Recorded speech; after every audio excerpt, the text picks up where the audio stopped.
کتنا عمل کر کے آئے ہو، اللہ کے یہاں یہ نہیں دیکھا جائے کیا عمل کر کے آئے ہو، اللہ کے یہاں یہ دیکھا جائے بہت نماز پڑھ کے آئے لیکن سنت کے خلاف پڑھ کے چلے آئے۔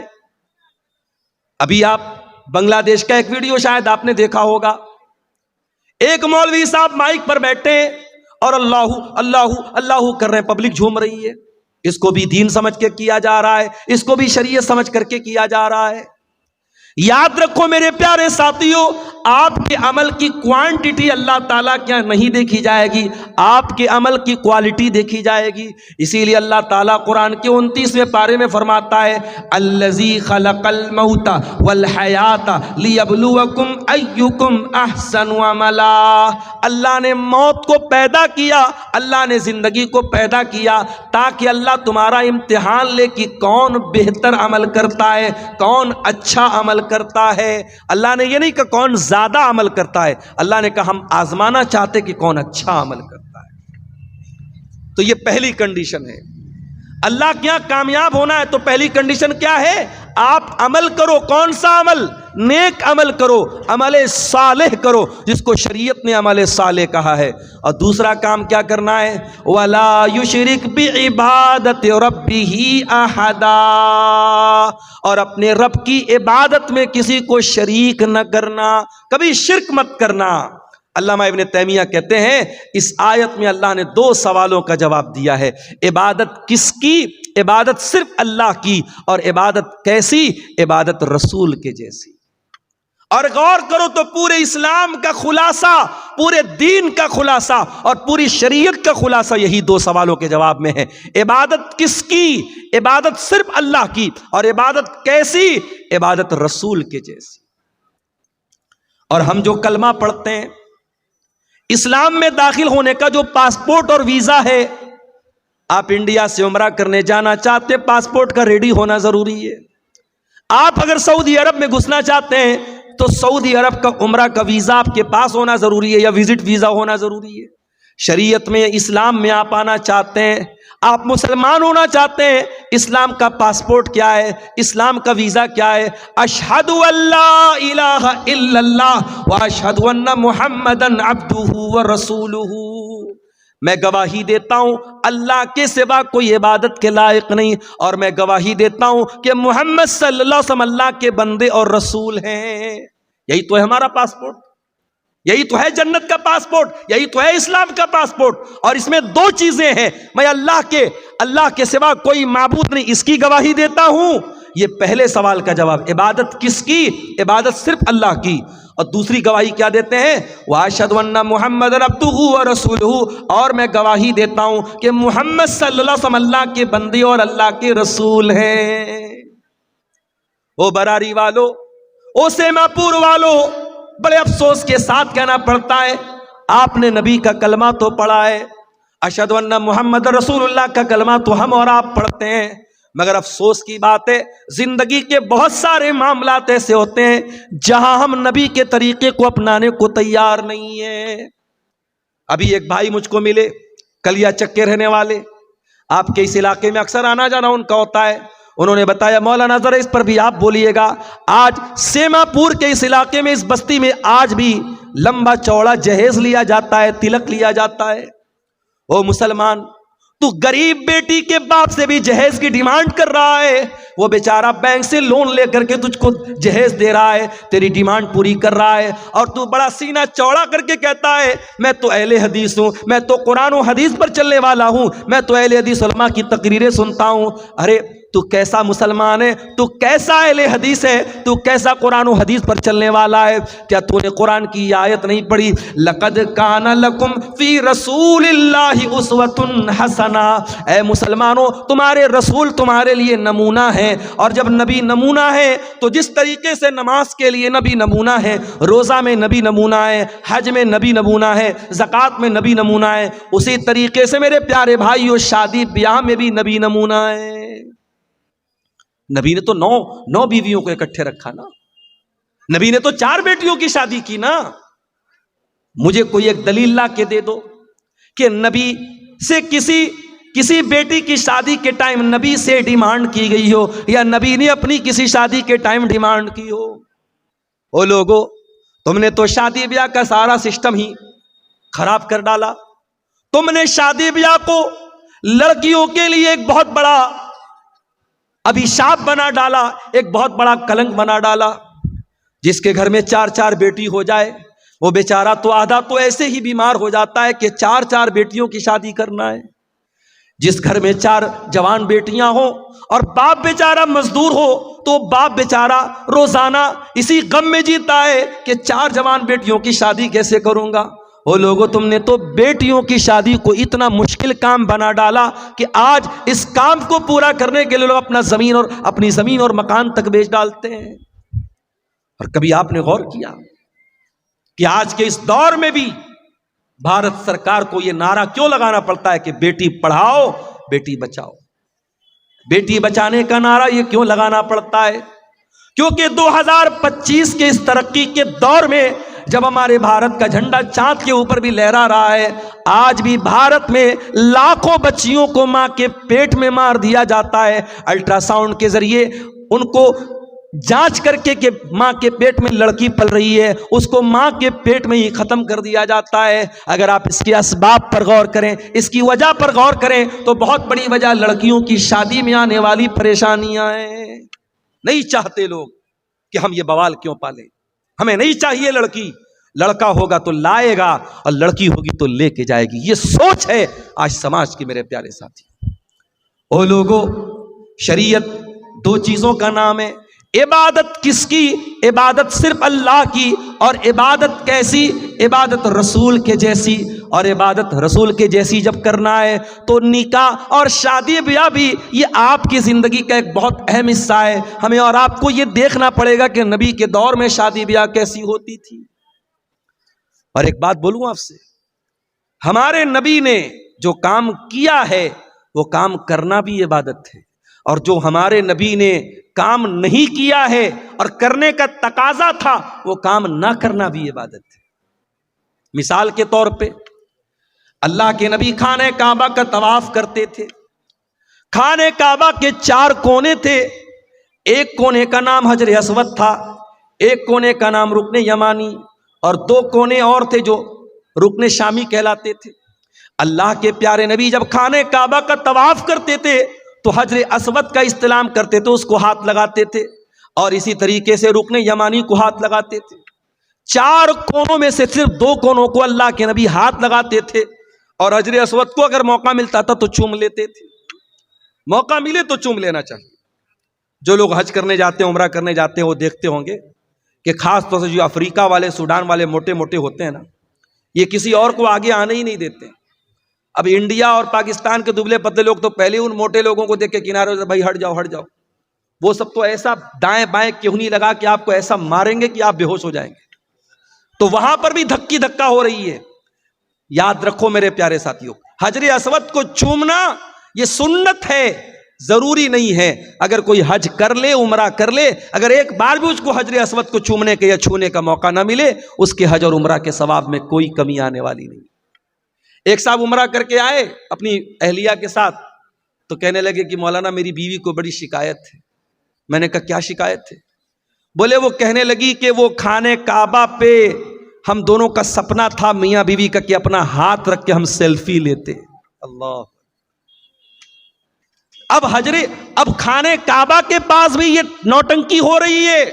وہاں پر بھی میاں بیوی دونوں اپنا ہاتھ رکھ کے فوٹو لے رہے ہیں, اور پھر اس کو ڈی پی بنایا جاتا ہے کہ یہ ہم نے یہ کام, بہت بڑا کام کر دیا. اگر یہ بہت بڑا کام تھا, میاں بیوی کا اپنا ہاتھ خانہ کعبہ کے خلاف پہ رکھنا بہت بڑا کام تھا.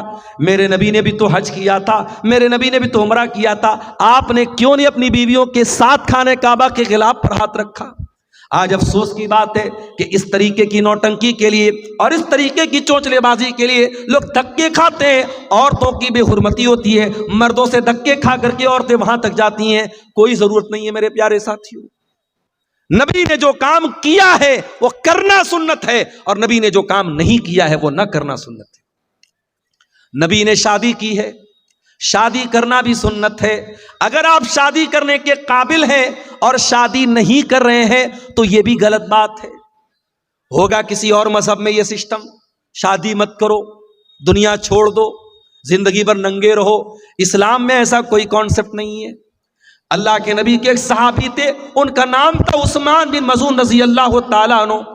انہوں نے طے کر لیا کہ میں شادی نہیں کروں گا۔ انہوں نے یہاں تک طے کر لیا کہ وہ اپنے آپ کو شادی کے قابل ہی نہیں رکھیں گے، وہ اپنے آپ کو خصی کرا لیں گے، اپنے خوشیوں کو نکلوا ڈالیں گے، اپنے آپ کو شادی کے قابل ہی نہیں چھوڑیں گے۔ انہوں نے ایسا بھی ارادہ کر لیا۔ اللہ کے پیارے نبی کو پتا چلا، آپ نے بلوایا، آپ نے فرمایا یا عثمان، اے عثمان، اتبتغی رہبانیتن، کیا تم رہبانیت اختیار کرنا چاہتے ہو؟ کیا تم وہ مذہب اختیار کرنا چاہتے ہو جو اللہ کو پسند نہیں، جو رسول کو پسند نہیں؟ اے عثمان، کان کھول کر کے سن لو، میں اللہ کا رسول ہوں، میں نماز بھی پڑھتا ہوں اور میں رات کو آرام بھی کرتا ہوں، میں روزہ بھی رکھتا ہوں اور میں کبھی کبھی گیپنگ بھی دیتا ہوں، میں کنٹینیو روزہ نہیں رکھتا ہوں، یعنی نفل روزہ، اور میں نے نکاح بھی کیا ہے، میں نے شادی بھی کی ہے، اور یہی میرا طریقہ ہے، اور جو میرے طریقے سے ہٹ جائے اس کا مجھ سے کوئی تعلق نہیں ہے۔ شادی کرنا، آپ دنیا کا حق ادا کر ہی نہیں سکتے جب تک آپ اپنی بیوی کا حق ادا نہ کریں، اپنے بچوں کا حق ادا نہ کریں۔ اس لیے میرے پیارے ساتھیوں، یہ دو اصول یاد رکھنا۔ عبادت کس کی؟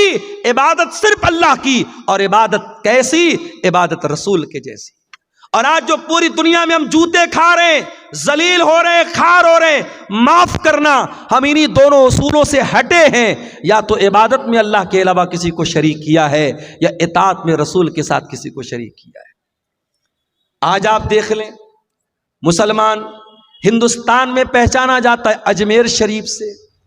اجمیر شریف سے اس کی پہچان ہوتی ہے کہ خواجہ صاحب کی درگاہ پر چادر چڑھائی جا رہی ہے، پرائم منسٹر کی طرف سے اور راشٹرپتی کی طرف سے چادر چڑھائی جا رہی ہے، اور مسلمان بیچارہ بڑا خوش ہوتا ہے، ہماری مزار پہ پرائم منسٹر کی طرف سے چادر آ رہی ہے۔ میں کہتا ہوں میرے پیارے بھائیوں، یہ مزاروں پر چادریں چڑھانا یہ کون سے اسلام کا طریقہ ہے؟ ارے تیری قوم کے کتنے لوگ ننگے سو رہے ہیں، کتنے تیرے قوم کی بچیوں کے تن پر آج ڈھانپنے کو کپڑا نہیں ہے، اور تو اللہ کے ولیوں کے انتقال کے بعد ان کی قبروں پر چادر چڑھا رہا ہے۔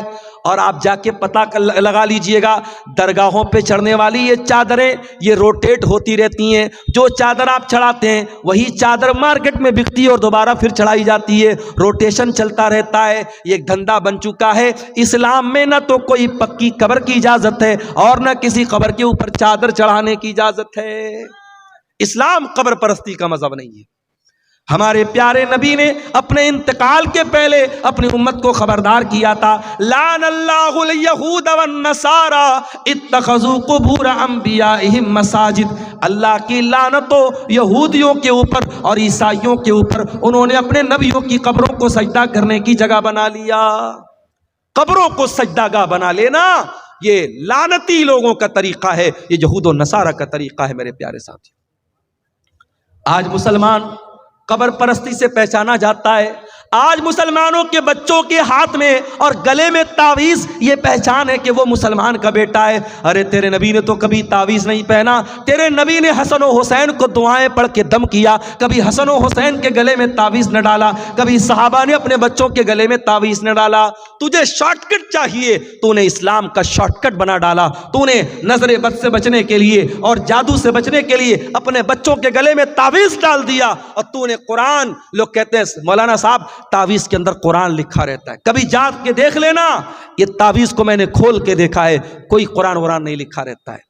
تعویذ کے اندر قرآن نہیں، شرکیہ چیزیں لکھی رہتی ہیں، یا جبریل یا میکائیل یا اسرافیل، فرشتوں کو پکارا جاتا ہے، فرشتوں کو اللہ کے سوا پکارا جاتا ہے۔ اور اگر 2 منٹ کے لیے مان بھی لیا جائے کہ تعویذ کے اندر قرآن لکھا ہے، تو قرآن تعویذ میں آپ پہنے ہوئے ہیں، اسی حالت میں بیوی سے ملاقات کر رہے ہیں، اسی حالت میں لیٹرین میں جا رہے ہیں، اسی حالت میں باتھ روم میں جا رہے ہیں، کیا یہ قرآن کی بے حرمتی نہیں ہے؟ کیا یہ قرآن کا اپمان نہیں ہے؟ میرے پیارے ساتھیوں، ہر اس عمل سے بچو جو اللہ کی توحید سے ٹکرانے والا۔ یاد رکھو میرے بھائیوں، اگر توحید گڑبڑ ہے، اللہ کے ہم کبھی کامیاب نہیں ہو سکتے۔ اس لیے کہ اللہ قرآن میں کہتا ہے انہ من یشرک باللہ فقد حرم اللہ علیہ الجنہ، جو اللہ کے ساتھ شرک کرے گا اس کے اوپر اللہ نے جنت کو حرام کر دیا ہے، ومأواہ النار، اور ایسے انسان کا ٹھکانہ جہنم ہے، وما للظالمین من انصار، اور شرک کرنے والوں کا کوئی مددگار نہیں ہوگا، مشرک کا کوئی مددگار نہیں ہوگا۔ لوگ کہتے ہیں نا سرکار کا دامن پکڑ لیں گے، سرکار کا دامن پکڑ لیں گے، ارے نبی کا دامن اور نبی کی شفاعت کسی مشرک کو نصیب نہیں ہوگی۔ اللہ کے پیارے نبی فرماتے ہیں قیامت کے دن میں اسی کے حق میں شفاعت کروں گا جو میری توحید پر قائم، جو اللہ کی توحید پر قائم ہوگا، جو لا الہ الا اللہ کے اوپر قائم رہے گا۔ اسی لیے توحید کی حفاظت کرو میرے پیارے ساتھیو، مرتے دم تک کبھی شرک نہ کرنا، لا تشرک باللہ۔ اللہ کے نبی نے معاذ ابن جبل کو وصیت کی تھی، اے معاذ ابن جبل اللہ کے ساتھ کسی کو شریک مت کرنا، وَإِن قُتِلْتَ أَوْ حُرِّقْتَ، تمہیں قتل کر دیا جائے، تمہیں جلا دیا جائے، جل جانا، قتل ہو جانا، مگر اللہ کی ذات کے ساتھ کسی کو شریک نہ کرنا، شرک مت کرنا میرے پیارے ساتھیوں، اپنی پیشانی کو اللہ کے سوا کسی اور کے در پہ مت جھکانا۔ اور یاد رکھو اگر یہ شرک ہو گیا اور بغیر توبہ کیے انسان دنیا سے چلا گیا تو اللہ کیا اس کی معافی نہیں ہے۔ ان اللہ لا یغفر ان یشرک بہ ویغفر ما دون ذلک لمن یشاء، جو دنیا سے شرک کر کے چلا گیا اور شرک کی حالت میں مر گیا، اللہ فرماتا ہے اس مشرک کی ہم مغفرت نہیں کریں گے، مشرک کی اللہ تعالیٰ کی معافی نہیں۔ اچھا میں ایک مثال سے بات کرتا ہوں، مکان آپ کا ہے، گھر آپ کا ہے، کوئی دوسرا آ کر کے آپ کے مکان پہ قبضہ کر لے اور آپ کے مکان کو اپنا مکان کہے، کیا آپ گوارا کریں گے؟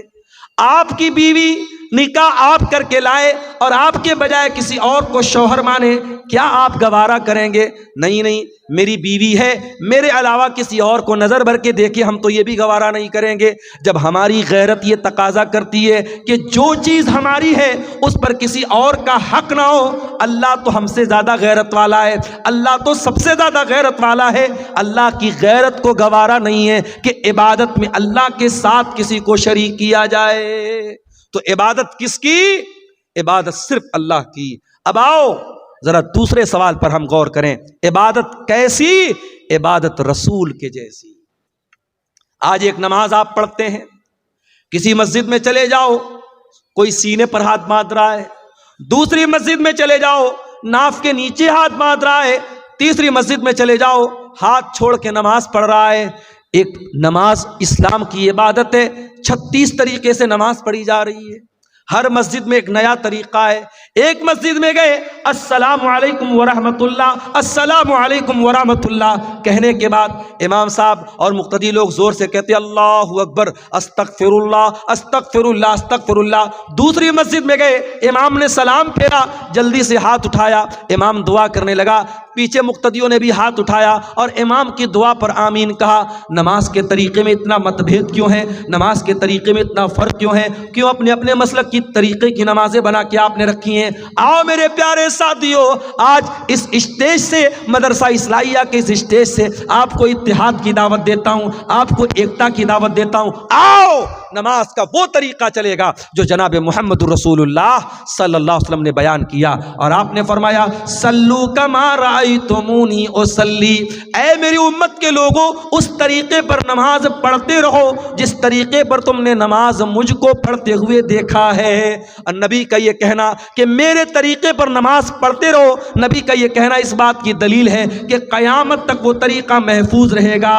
اور آج بھی حدیث کی کتابیں بتاتی ہیں کہ اللہ کے نبی جب تشہد میں بیٹھتے تھے تو کہاں پر انگلی ہلاتے تھے، کہاں پر انگلی کو حرکت دیتے تھے، جب آپ رکوع میں جاتے تھے تو گھٹنوں کو کیسے پکڑا کرتے تھے، جب آپ سجدے میں جایا کرتے تھے تو آپ کی ناک زمین پر ہوتی تھی کہ نہیں تھی، آپ کی پیشانی زمین پر ہوتی تھی یا نہیں تھی، ایک ایک طریقہ آپ کا نماز کا حدیث کی کتابوں میں ملے گا۔ تو عبادت کیسی؟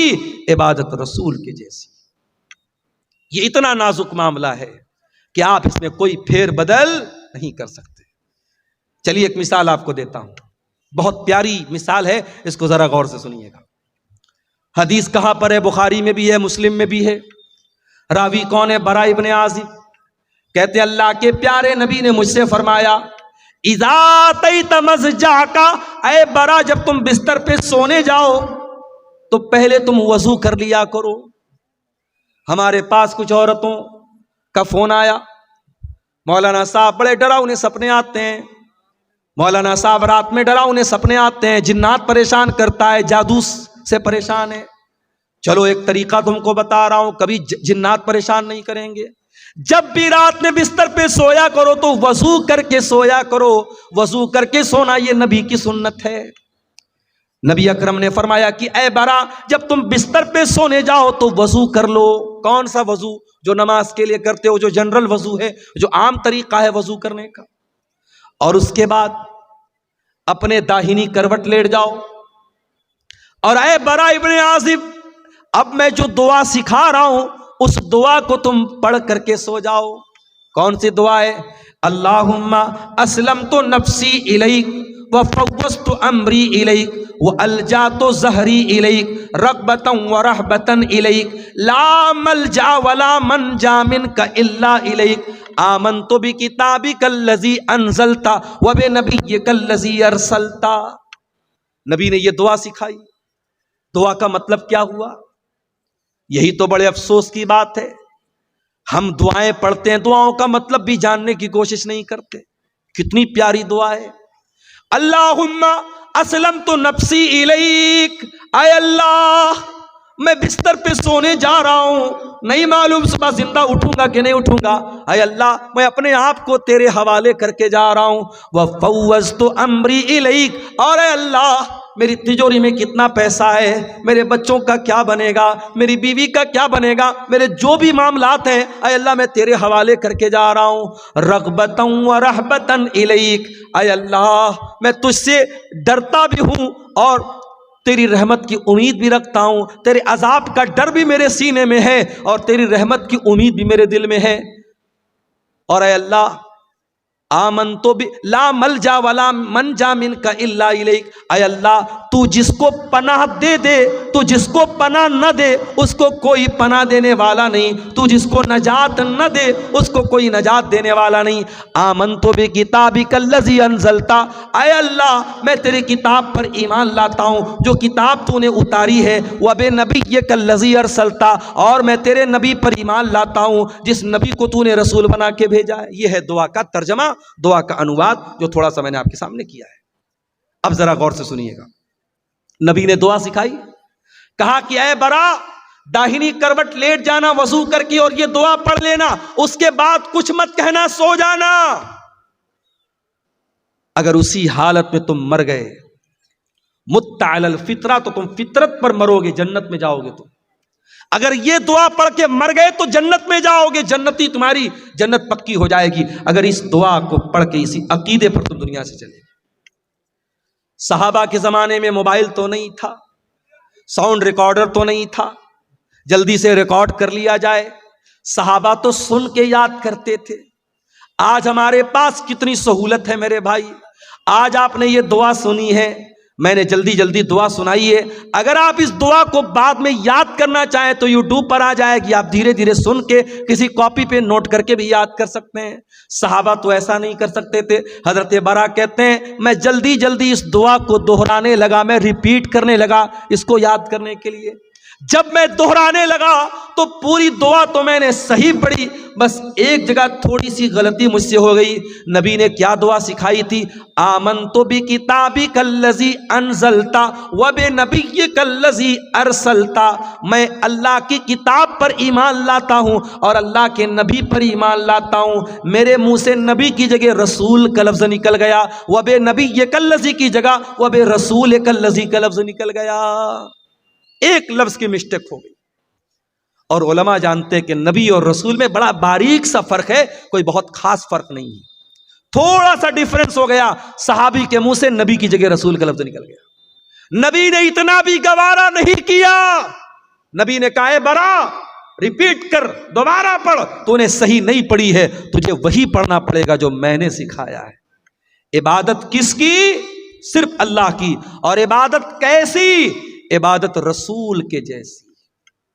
رمضان آنے والا ہے، رمضان کے بعد ایک صدقہ ہم دیتے ہیں، اس کو صدقہ فطر بولا جاتا ہے. آپ کے یہاں بھی صدقہ فطری بولتے ہیں، کہیں کہ فطرہ بھی بولتے ہیں. تو یہ جو فطرہ ہوتا ہے یہ کب دینا ہے؟ بولو بھائی، عید کی نماز کے پہلے دینا ہے یا بعد میں دینا ہے؟ پہلے دینا ہے. اب ذرا غور سے سننا، اللہ کے نبی فرماتے ہیں من اداہا قبل الصلاۃ فہی زکوۃ مقبولۃ، جس نے صدقہ فطر عید کی نماز کے پہلے دیا اس کا صدقہ فطر قبول ہوگا، اور جس نے عید کی نماز کے بعد دیا اس کا صدقہ فطر قبول نہیں ہوگا. فار ایگزامپل، میرے پریوار میں 10 لوگ ہیں، ہم بھائی بہن میری بیوی بچے سب ملا کے مثال دے رہا ہوں 10 لوگ ہیں. اب مان لو 2.5 کلو مجھے اناج دینا ہے صدقہ فطر میں. اب 2.5 کلو 10 لوگوں کی طرف سے کتنا ہو گیا؟ 25 کلو. اب مان لو عید اگلے دن ہے اور آج رات میں غلہ لینے گیا، اناج لینے گیا، دکان بند ہو گئی. اب میں نے کہا یار تو بہت لیٹ ہو گیا، کیا کریں، چلو صبح دیکھتے ہیں. صبح فجر کی نماز پڑھی، عیدگاہ گیا، عید کی نماز پڑھی. اس کے بعد دکان کھلی گلے والے کی. میں نے کہا ایک کام کر بھائی، تو 50 کلو اناج دے دے، مجھے 25 دینا تھا، میں ڈبل دے رہا ہوں، 50 دے رہا ہوں. لیکن اللہ کے نبی فرماتے ہیں کہ آپ نے عید کی نماز کے بعد میں دیا تو آپ کو صدقہ فطر کا ثواب نہیں ملے گا. کوانٹٹی ڈبل ہو رہی ہے، میں ڈبل ماترا میں دے رہا ہوں، مگر وہ ثواب نہیں ملے گا. صرف 15 منٹ کا فرق پڑ گیا. نماز کے پہلے دیتا تو صدقہ فطر قبول ہو جاتا، نماز کے بعد دے رہا ہوں تو قبول نہیں ہوگا. یہ ہے شریعت. عبادت کیسی؟ عبادت رسول کے جیسی. آپ ٹائمنگ بھی ذرا سی چینج کریں گے تو عبادت اللہ کیا قبول نہیں. ایک اور مثال دیتا ہوں. ہمارا دوسرا تہوار کون سا ہے؟ بولو بھائی، عید کے بعد کون سا تہوار ہے دوسرا؟ شب برات کہ محرم؟ عید میلاد النبی ہے، عید الاضحیٰ، بقرعید کا تہوار. بقرعید کے تہوار پہ آپ قربانی کب کرتے ہیں؟ عید الاضحیٰ کی نماز کے پہلے کرتے ہیں یا بعد میں کرتے ہیں؟ کوئی پہلے کرتا ہو ذرا ہاتھ اٹھائے. کوئی پہلے تو نہیں کرتا نا. اللہ کے نبی نے فرمایا من ذبح قبل الصلاۃ، جس نے قربانی عید کی نماز کے پہلے کی، جس نے بعد میں کی، فقط تم نسکہ، اس کو قربانی کا ثواب ملے گا. اور جس نے عید الاضحیٰ کی نماز کے پہلے قربانی کی اس کو گوشت ملے گا، قربانی کا ثواب نہیں ملے گا. آپ ڈبل بکرا لے آئے، ڈبل جانور لے آئے، 2 کرتے تھے 4 لے آئے، لیکن اگر آپ نے عید الاضحیٰ کی نماز کے پہلے قربانی کر دی آپ کی قربانی اللہ کیا قبول نہیں ہوگی. عبادت کیسی؟ عبادت رسول کے جیسی. ایک اور مثال آپ کو دیتا ہوں. حج کرنے جو لوگ گئے ہیں اللہ ان کا حج قبول کرے. جو اس سال جانا چاہتے ہیں اللہ صحت و سلامتی کے ساتھ ان کو روانہ فرمائے، اور جن کے دل میں ارادہ اور خواہش ہے اللہ زندگی میں ان کی خواہش پوری فرما دے. حج میں آپ جاتے ہیں، بڑے آرام سے مکہ میں ہوٹل میں ٹھہرے ہوئے ہیں. پہلے آپ گئے عمرہ کر لیا، عمرہ کر کے آرام سے نارمل کپڑا پہنا، آرام سے مکہ میں ہوٹل میں رہ رہے ہیں. 8 ذی الحجہ کی تاریخ آئی، نبی کا حکم ہے 8 ذی الحجہ کی جیسے ہی تاریخ آئی چلو حاجیو احرام باندھو اور مکہ چھوڑ کے کہاں پہنچو؟ مینا میں. مکہ میں آرام سے اے سی ہوٹل میں کمرے میں رہ رہے تھے. مینا میں ٹینٹ لگا ہوا ہے، ہزاروں لاکھوں لوگ وہاں ہیں، وہاں ٹینٹ میں ہم کو جا کے رہنا ہے. اور وہاں جا کے کیا کرنا ہے؟ بس 5 ٹائم نماز پڑھنا ہے. 4 رکعت والی نماز کو 2 پڑھنا ہے. وہاں کوئی کام نہیں، صرف نماز پڑھنا ہے. اب کوئی اللہ کا بندہ کہے کہ یا اللہ میں آرام سے ہوٹل میں رہ رہا تھا، اے سی میں رہ رہا تھا، حرم میں نماز پڑھ رہا تھا، ایک نماز کا ثواب 1 لاکھ نماز کے برابر مل رہا تھا، مجھے مینا کیوں بھیجا جا رہا ہے؟ جواب یہ ملے گا عبادت کیسی؟ عبادت رسول کے جیسی. دین تیری مرضی کا نام نہیں ہے، دین تیری منمانی کا نام نہیں ہے. جہاں میرے نبی کا حکم ہے کہ تجھے مینا جانا ہے تجھے جانا پڑے گا. 9 ذی الحجہ کی تاریخ آئی، حاجی کو حکم ملا چل حاجی چل تم مینا سے عرفات جا. عرفات میں حاجی پہنچا، وہاں جا کے ظہر پڑھ لیا، عصر پڑھ لیا، ظہر اور عصر ایک ساتھ پڑھ لیا. اب ظہر سے لے کر کے سورج ڈوبنے تک